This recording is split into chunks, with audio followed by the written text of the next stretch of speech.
திருப்புகழ் 195. வனிதை உடல் காய நின்று உதிரம் அதிலே உருண்டு வயிறில் நெடுநாள் அலைந்து புவி மீதே மனிதர் உருவாகி வந்து அனுதினமுமே வளர்ந்து வயது 16 சென்று வடிவாகி கனகமுலை மாதர் தங்கள் வலையில் மிகவே உழன்று கனிவதுடனே அணைந்து பொருள் தேடி கன பொருளெல்லாம் இழந்து மயலில் மிகவே அலைந்த கசடன் எனை ஆள உந்தன் அருள் தாராய். குணமதனில் வாழுகின்ற வனிதை ரகுநாதர் தந்த புதல்வி இதழ் ஊரல் உண்ட புலவோனே பொறு மதனை நீர் கண்ட அரிய சிவனார் உகந்த புதிய மயில் ஏறு கந்த வடிவேலா பன்னகமணி மா மதங்கி குமரி வெகு நீலி சண்டி பரம கல்யாணி தந்த திருவாழ்வே பகை அசுரர் மாள வென்று அமரர் சிறை மீள வென்று பழனிமலை மீதில் நின்ற பெருமாளே.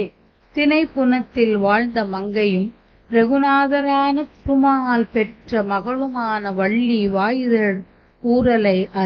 அருந்திய அறிஞனே உலகோனே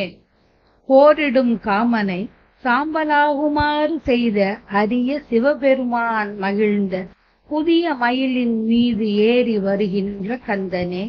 கூறிய வேலை உடையவனே பாம்பான அணியை அணிந்த பார்வதியான மாதங்கி குமரி மிகுந்த நீலி சண்டி பரமகல்யாணி ஆகிய அவள் பெற்ற பெருவாழ்வே பகைவரான அசுர எல்லாரும்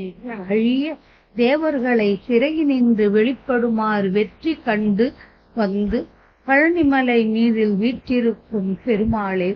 பெண்ணின் உடம்பு வாட இரத்தத்திலே உருண்டு அவளது வயிற்றில் நீண்ட காலம் அலைந்து 10 மாதமாய்